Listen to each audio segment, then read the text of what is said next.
Welcome to the ACORN meditation for dealing with difficult emotions. We're often not taught how to deal with our emotions, or if we've suffered from trauma, emotional abuse or neglect, narcissistic abuse, or a traumatic event, we can't just will our emotions away. For example, the Bible says, "Fear not." But how do we choose not to fear if we have fear and terror from trauma stuck in our bodies? The nature of trauma is that emotions get stuck in the body and no amount of willpower gets rid of them. We may pray, and it may help, but sometimes we pray and the emotion is still there.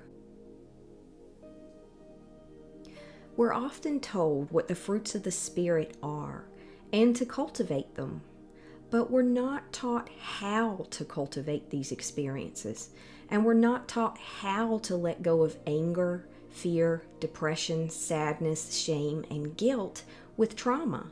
And that's why there's so much work coming out around trauma and what is trauma. There's a physiological response, but a lot of it is emotions stuck in the body, and it's stuff in the mind. You can't separate it. It's all in the body. If trauma is stuck in the body, how can we manifest the fruits of the Spirit? We can't be at peace while we're paralyzed in fear. We can't be rooted in patience if we're seething in anger. Many of us feel guilt, sadness, shame, and anger when we feel difficult emotions because we feel as Christians we can't feel these things because we are not being like Christ, or we're not being the person we want to be. But here's the thing. If we react to these emotions with another difficult emotion, we're layering them, and it's twice as difficult to heal or overcome the emotions.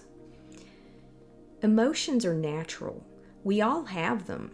There are many examples of righteous people experiencing anger, fear, shame, sadness. Even Jesus felt all these things. And there's nothing wrong with difficult emotions. God gave them to us as indicators so we would know there is something that needs our attention. That's it. A lot of us have probably heard Christian teachings not to listen to, not to feel, not to trust your emotions. In my humble opinion, I think that's untrue and unwise advice. I think better advice is to listen to and feel your emotions and listen to what they're trying to tell you. But also, don't let them possess you. Don't let them control you. Ask them questions. What do you want? Why are you in my body?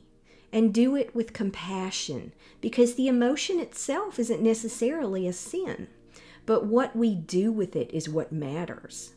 It's okay to feel angry. It's okay to feel sad. It's okay to feel fear. These are natural human emotions. The ultimate goal is to be as close to manifesting the fruits of the Spirit as we can be. It's a spectrum. So layering takes us one step further away from the fruits of the Spirit. How do we love others if we don't know how to love? Fear is often said to be the opposite of love, because perfect love casts out fear. But so many of us don't know how to love because no one modeled it for us here on earth. We may have only known God's love or one or two examples in our life that aren't present all the time in our lives. Maybe those people have gone on to be with God, and sometimes it feels so intangible, the love. The truth is, we can't love others purely and without motive until we understand and experience love inside of ourselves. The ultimate commandment is to love, so knowing how to find love inside of ourselves is pretty huge. So what do we do when a difficult emotion comes up? We're taught what emotions are best, but how do we do this? We target the emotions right where they are, in the body, at their source. Being able to process the emotions by reversing whatever put them there in the first place and from where they're at, and being able to allow the emotions to filter and shift back up through the stages of our neural network we are able to let those emotions shift back up through the neural network and out of our bodies. I got tired of being told, fear not, but not knowing how to let go of fear. I got tired of hearing, surrender your emotions to Christ, but not knowing how to do that. I got tired of being told that I didn't have enough faith when I was trying my best to have faith. So I went searching for why this was happening and what could be the cause. Through my whole process of understanding what was happening to me, not how I am. Trauma is not who you are. Who you are in Christ, who you are, period, is who you are. That's the self. The trauma that happened to you is trauma that happened to you. In other words, it is not you. When I went through this journey of understanding the abuse I experienced and began to understand that how I was not my fault and that wasn't truly me, I began to separate, as Joyce Meyer calls it, my who from my do, and myself from what happened to me. I began to see that healing was possible, and what happened to me was not my fault, and that there had to be a way to overcome this, even though I hadn't found a significant way before. And indeed, there are so many somatic type processes that we can use to heal trauma from our bodies, and one that I've come up with is to deal with difficult emotions. Notice I don't say negative, because fear has a purpose. Sometimes sadness is grief, which is just love turned inside out. And sometimes anger is justified if someone has been violated, or someone has violated our sacred inner selves, our truth, and our worthiness. So having fear, having anger, and having sadness is not necessarily a sin. And even when it is, layering it with more of those emotions is just going to double up on that sin. So we need to find a way to deal with those emotions where they're at and where they come from at their root. And I believe is a gift from God, the gift of healing our emotions. And shame, that's a difficult one. That's so difficult. Most shame was never ours to bear. Shame is usually the product of something that happened to us. On occasion, shame comes from our own sin and our own poor choices, but quite often, it's sins other people committed against us, often when we were children, and we take on that shame as if we did something ourselves, even when we didn't. And often we may even feel like because we deal with a lot of anger, a lot of anxiety, a lot of fear, and a lot of depression, that somehow there's something wrong with us. Somehow it's our fault. And come to find out, it wasn't anything wrong with us. We were not, quote, born that way. We are fearfully and wonderfully made. And there are people with propensities towards and dispositions towards mental health issues and mental illnesses, but we do not end up with trauma because we're born that way. If we have trauma in our bodies, it's because it was put in us, even if not on purpose, by some experience of or by someone else at some point in our lives. So when a difficult emotion such as fear, anger, or shame come up, in the following process on them, God at the helm of the process, say, Jesus, take the helm. And do the process through prayer, talk, meditation, EFT, journaling, or some combination of them, or some other similar form. This meditation here that takes you through the whole process is called ACORN.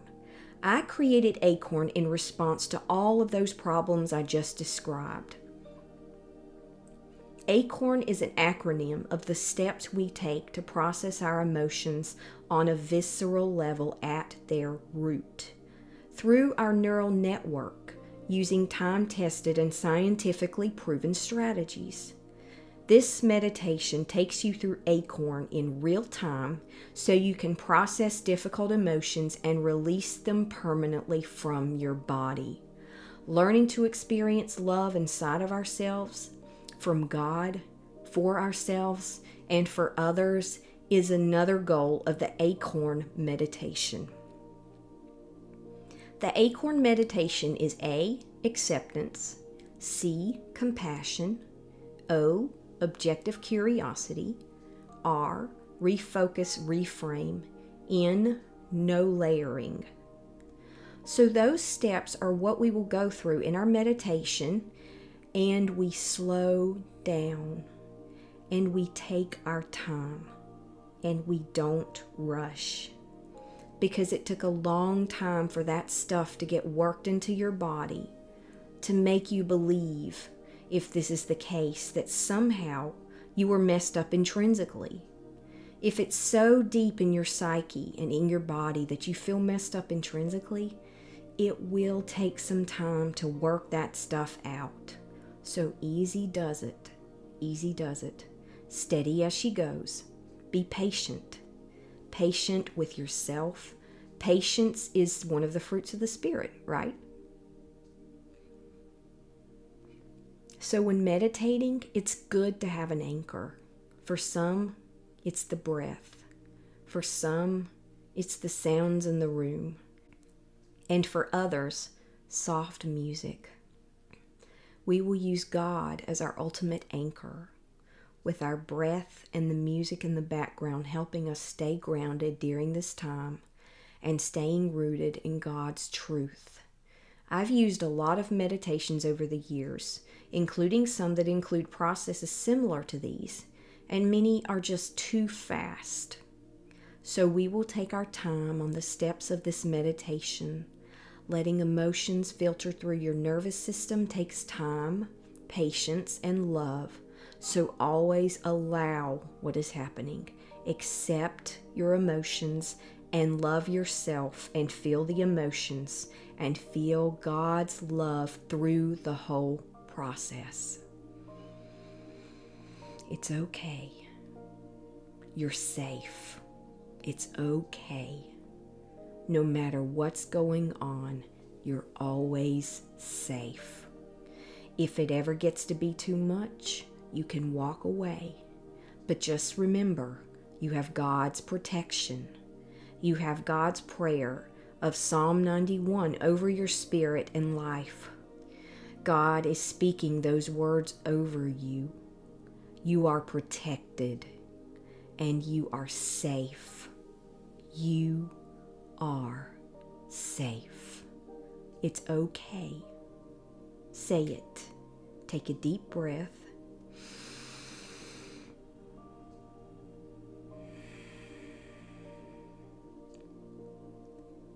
Take a deep breath.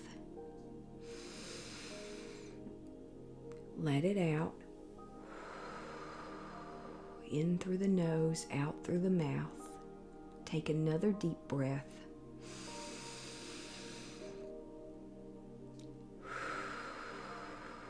Let it out.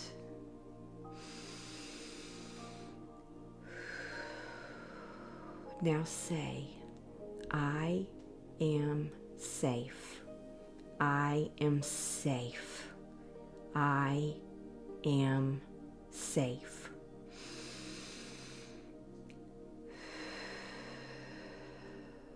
Breathe. There. Is that better? You are always safe. Now, with the steps of the ACORN process, we're going to start A, acceptance. That's A, acceptance. And we're going to take a few minutes to go through each step, as it is, as it's meant to be. Now, first, identify an emotion that's going on in your body. It might be one that's overpowering. You may immediately know what's causing the emotion, and you may not have any idea, and it's just coming out of nowhere.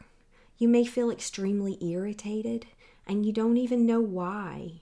You may be angry, but you may be so used to feeling that way that you don't even think about why. That's okay. You're safe. You may feel sadness because of what's going on in the world right now. There's so much going on. And because maybe you didn't get the job you thought you were going to get.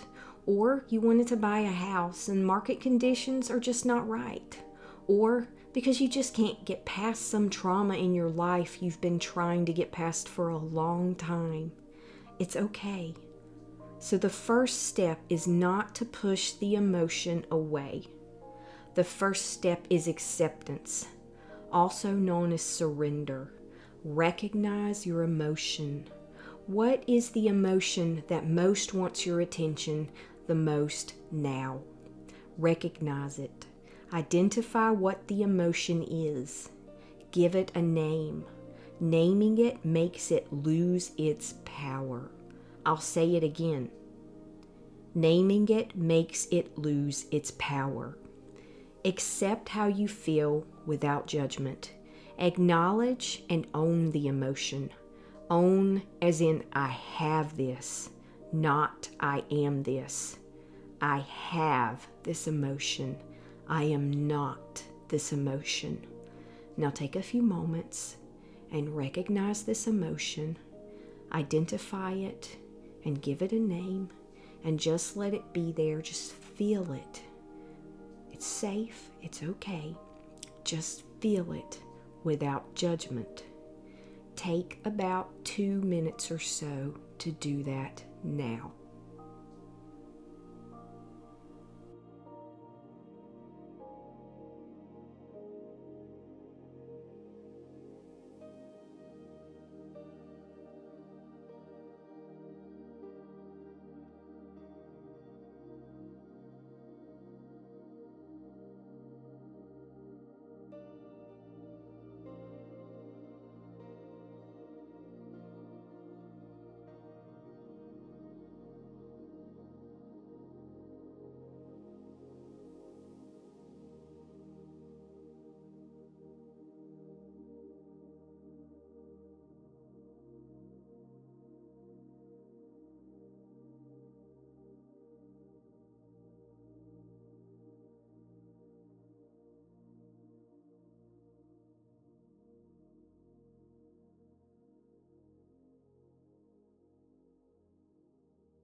Okay, coming back.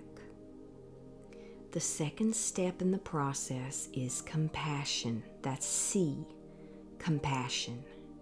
As Christians, we're often taught to offer compassion to other people, but sometimes we forget to give compassion to ourselves too.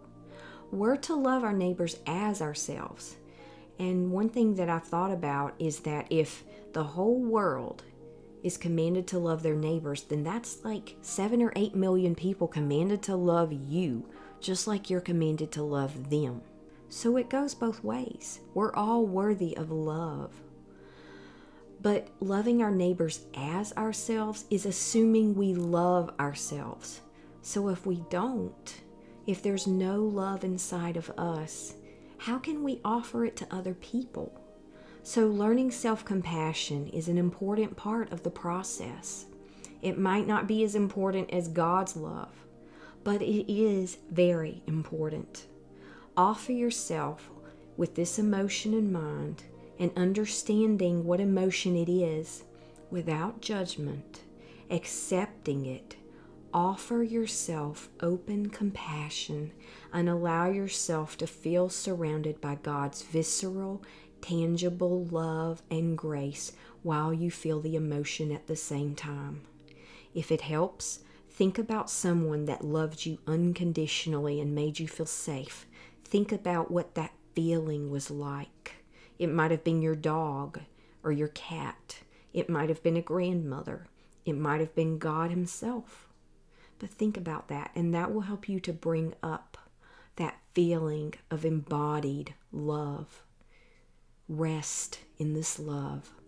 Picture the emotion with the backdrop of an open sky. Picture a crisp autumn blue sky that is God's pure and infinite love. Feel the emotion and love with this picture in your mind for a few minutes until the emotion begins to lose its power. So take a few minutes, picture yourself surrounded by a physical, visceral love and grace, which is a greater backdrop. Picture an open sky, and God's grace is this open space.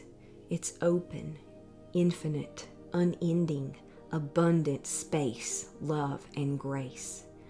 God's love is open sky. Picture that emotion that you have with the background of unconditional, perfect, flawless grace and love.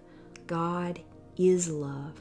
So picture that emotion and yourself with that emotion being surrounded by that, and just feel it and see it. Take a few minutes and just picture that in your mind, however it comes to you, and feel that greater open space of love and awareness to surround your emotion. Breathe. While you do it, keep your breath open and natural. Do that for about 2 minutes now.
Okay. O. The third step in the ACORN acronym is O. That is objective curiosity. But objective curiosity asks you to explore your emotion with objective curiosity, full awareness, and mindfulness. What does the emotion feel like? For example, if you feel anger, is it seething, burning, feeling in the pit of your stomach? Is it a tightness in your chest? If you feel sad, does it feel like something is weighing down on your throat, like there's a lump in your throat? Do you feel coldness in your arms? If you feel anxiety, is it tingling in your arms and legs? Is it a falling feeling in your stomach? Whatever it might be, what is the sensation like in your body? Where is it located in your body? What are the qualities of the feeling? Is it heavy, tingly, cold, warm? Does it feel like you're falling? Do you feel dizzy? Does it feel dense, light? What does it feel like? So get the sensations in your body, identify them, and then don't stick with the words. Stick with the feelings and the emotions themselves in your body. Go to that place in your body with those feelings and just be there. Just feel it. Don't try to change it or make it anything it's not. Just be there and feel it. Do that for about 2 minutes now, and then we'll do the second half of O.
Okay, coming back to O, objective curiosity.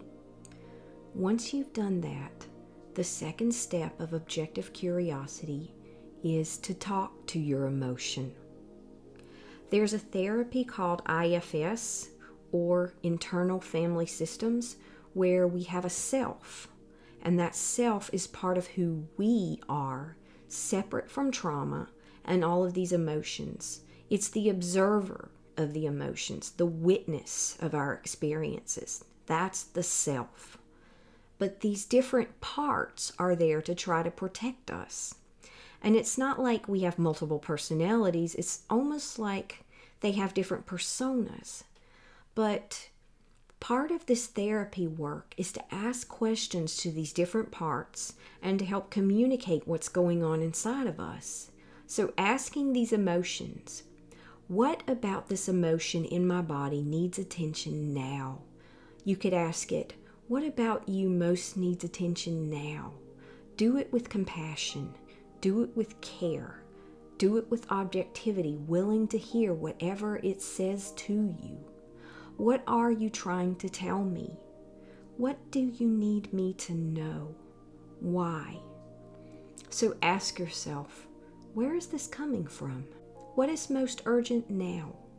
What needs attention the most now? What are you trying to tell me? What is this about? Why? Ask yourself those questions and see what comes up without judgment, without fear, and without forcing it. Just give yourself some space to ask yourself, what about these emotions needs attention now, and where is it coming from? See what comes up with objective curiosity and mindful attention. Whatever comes up, it's okay. Whatever comes up, you're safe. God is your anchor. He's here with you. Picture him here with you. He's got you. He's got your back. He is your protector. You're safe. Remember Psalm 91. See what comes up with objective curiosity and mindful attention. Now, not right now, but just make a little mental note. If you feel like it will help you after this meditation, you might go back and write down what happened in this meditation, including the answer to these questions. Take a couple of minutes to explore this and don't judge what you see and feel, starting now.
Okay, coming back into your body, coming back into your mind. R. Try R now. The next step in the ACORN acronym is Refocus Reframe. Now we've gone through the process of accepting our emotions and identifying them, showing ourselves open compassion, and then exploring the emotion with objective curiosity. Now refocus and reframe. Once you understand where the emotion came from, it is to refocus and reframe the situation around it. Flip the script and change the narrative around the situation. This is something you would keep working on after the meditation, but start here in this process. Every single emotion we have, whether conscious or unconscious, there's a narrative or a script, a feedback loop or a film that plays in our minds over and over and over. And if it's something that's unhealthy, we often call this ruminating or overthinking. But the thought feeds the emotion feeds the thought feeds the emotion feeds the thought, and so on. Chicken or the egg? Doesn't matter where it started, but what matters is cutting it off, turning it off. So flip the script and change the narrative around the situation. Don't try to change the emotion or force it away. Instead, consider applying the serenity prayer to your situation to gradually change your perception of it. So at this moment, ask yourself these questions. What can I change about the situation? What can I not change? Do I know the difference? Write the answers down later and take action to follow through on these questions. But right now, I just want you to reflect on them. Think about your emotions. Think about where they came from and what most needs attention now. Now, within this situation, is there something you can do something about? If there is, then I want you to take note of that now. Think about that now. I'm not asking you to be unrealistic about the emotion. I'm not asking you to deny the emotion. I'm not asking you to cover it up with fake positivity. But having a positive attitude, even about a difficult situation, can be very, very helpful. What I'm asking you to do is to think about healthy ways to solve problems around this emotion and to think about what this emotion is trying to tell you in terms of moving forward and healing. So think about this for a couple of minutes, however it works in your situation. I'll ask the questions one more time. What can I change about the situation? What can I not change? Do I know the difference? Take about 2 minutes to reflect on this now.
Coming back into the present moment, Okay, the final step in the ACORN acronym is no layering. That's N, no layering.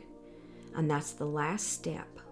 It comes automatically, and it's a byproduct of the rest of the steps. By allowing your emotions to be there, you are not layering the emotion. It's okay to feel. Feelings don't kill you. Feelings are just indicators that something in our lives needs attention. Not layering means don't be disgusted that you're angry. Don't be frustrated that you're depressed, and so on. It just means observe the emotion without judgment. Let it pass like a cloud in the sky. It may even mean not reacting to a reaction to an emotion. And it's hard at first because that fight or flight reaction in our body, we're so used to getting worked up. There's a place between an emotion coming up and the reaction. And that's where our power of choice lies. Just like the space between the words that I'm speaking now, that's where the power lies. Our flesh is going to want to give into that because it's so powerful. It's like an addiction. But when we stop and when we pause and when we think, what is something I can do not to react? To choose to respond instead of to react. And it doesn't matter what it is. If you have to hold on to your ears and start singing, if you turn music up loud, if you go lay on the floor and do sit-ups, if it stops you from having the reaction, that's okay. But do something to stop it. And as you get more and more experienced at not layering, you'll learn not to bite the hook. Start where you are. It may mean, like I said, not reacting to a reaction to an emotion.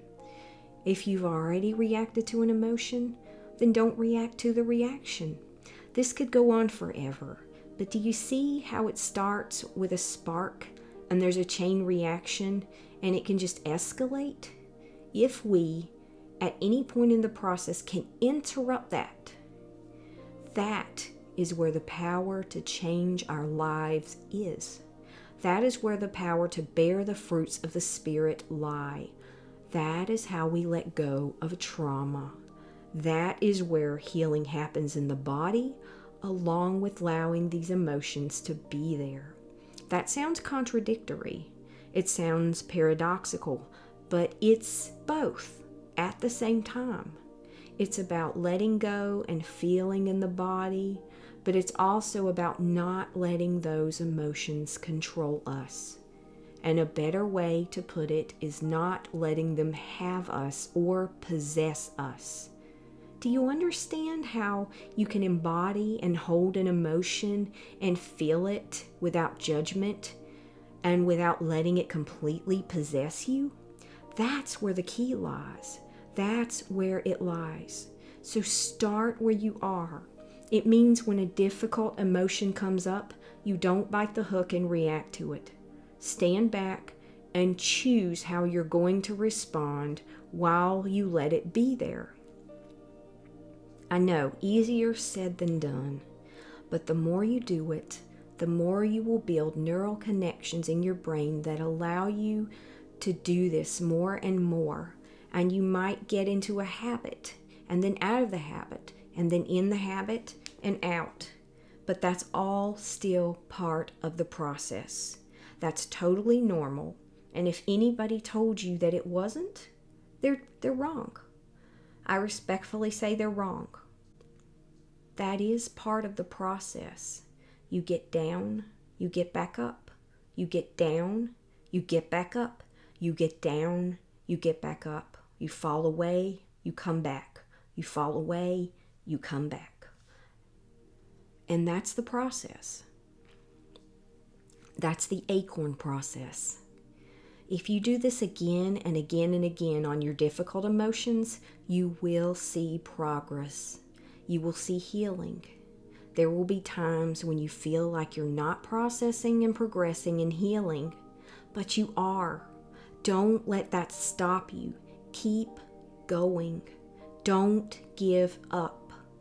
So ACORN is a process to help you heal emotions, to help you deal with difficult emotions, and to help you get them through your neural network, out of your body, out of your mind, out of your spirit, and out of your brain, so you can begin to learn to process them in a way where you can manifest the fruits of the Spirit, where you can live in peace, joy, love, harmony, and kindness. And you can actually manifest experiences of love in your own life and be able to love other people more naturally because you love yourself and because you can open those channels that have been blocked and allow God's love, and that love comes through into those places where trauma was before, and it cleanses all of that stuff and pushes it further out. So I hope this process has been helpful for you. Do it as much and as often as you need. Do it once a day, several times a week, a couple of times a week, whatever you need. Keep coming back to it. If you go away, come back. If you fall away, come back. God knows our processes as imperfect humans. He takes us just as we are. So don't walk away in shame just because you fall away for a little while. Come back just as you are, and God accepts you and takes you just as you are, and you'll start to see progress in your life. Thank you so much for listening. God bless you.